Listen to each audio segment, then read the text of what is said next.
Okay, so the question is there anyone that is studying consciousness and the mind? Well, certainly.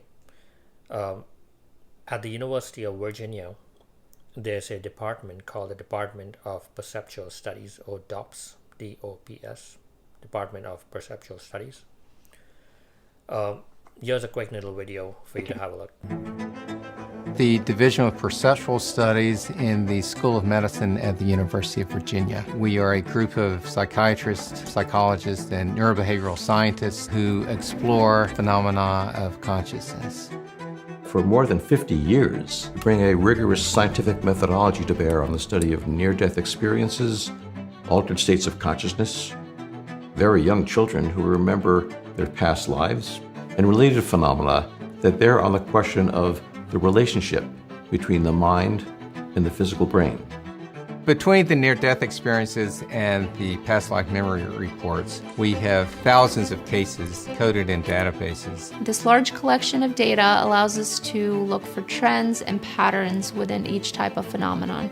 We've established a high-quality EEG lab here.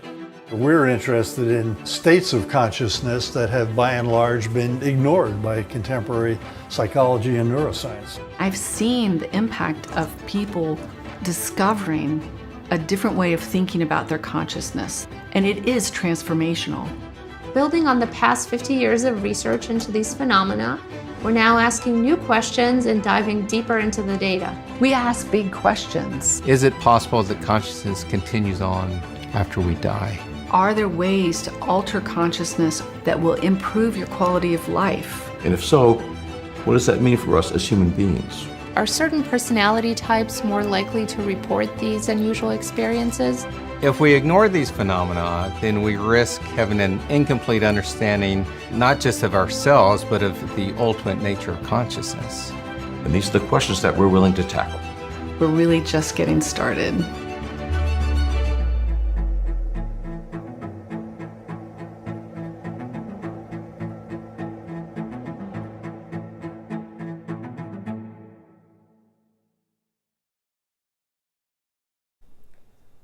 So if you visit their website, here's the DOPS mission, which is a scientific study of extraordinary experiences. So if you're talking about a really radical open-mindedness here when it comes to the study of consciousness, let me read this out to you and talk about all the research that they're doing. Founded in 1967 by Dr. Ian Stevenson, the University of Virginia Division of Perceptual Studies, or UVADOPS, is a highly productive university-based research group devoted to the investigation of phenomena that challenge mainstream scientific paradigms regarding the nature of human consciousness. DOPS researchers objectively document and carefully analyze data collected regarding extraordinary human experiences. The DOPS co-research mission is the rigorous evaluation of empirical evidence for exceptional human experiences and capacities that bear on whether mind and brain are distinct and separable, and whether consciousness survives physical death. Also, in our research, we examined the impact of these experiences on individuals and the general public, explore the implications for scientific theory, and disseminate this information broadly to the public as well as to scientific communities. It is our hope that other scientists will join us in addressing the serious study of the nature of consciousness and its interactions with the physical world. Now I want to talk about the research that they're doing, and they're seeking funding for expanding their research in the following 4 areas. The first area is children who report memories of past lives.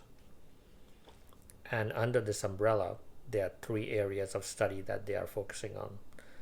The first study is the study of American children who claim to remember past lives. And just a quick description on this. For the first time, the study will include psychological evaluations of the parents as well as a thorough investigation into the spontaneous statements regarding a previous life made by a young child. The second area of study under this umbrella, study of the prevalence of children's reported past life memories. After a limited pilot survey in a rural and suburban area, it was found that up to 6% of American parents reported having a child who is spontaneously speaking about past life memories. This was unexpectedly high and compels our research staff to engage in more thorough research into this finding. And the third area of study under this umbrella, statistical modeling and analysis of the children who remember previous life.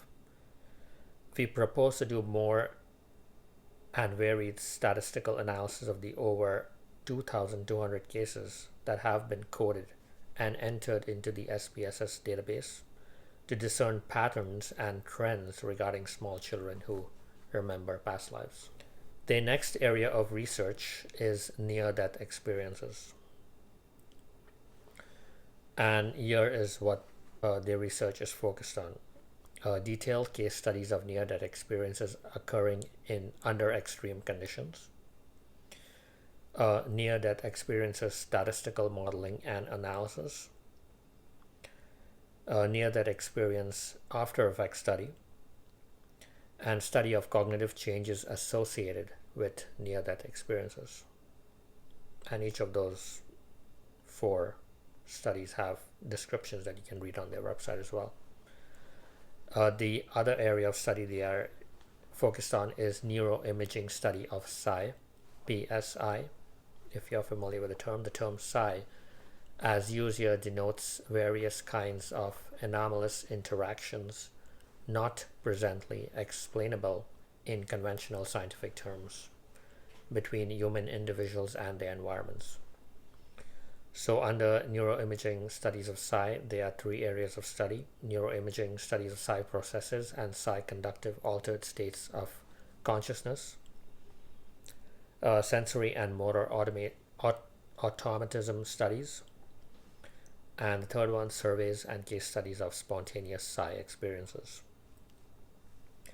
And the last area of study taking place in this department is altered states of consciousness, which include deep meditation during mystical, transcendent, and non-dual experiences, and extended forms of perception such as out-of-body, precognition, clairvoyance, mind-matter interactions, and facilitated altered states. So as you can see here, there's certainly a lot of research going into the nature of consciousness and mind. There are certainly unexplainable phenomena that occur that much of the scientific community tends to sweep under the rug, tends to ignore, so to speak. That certain other scientists and researchers are very much interested in researching and studying as to what this phenomena means and what it can do in our understanding of what consciousness is and how consciousness can survive even beyond death. So certainly worth looking into. You can visit their website and have a look at all the research they are currently conducting.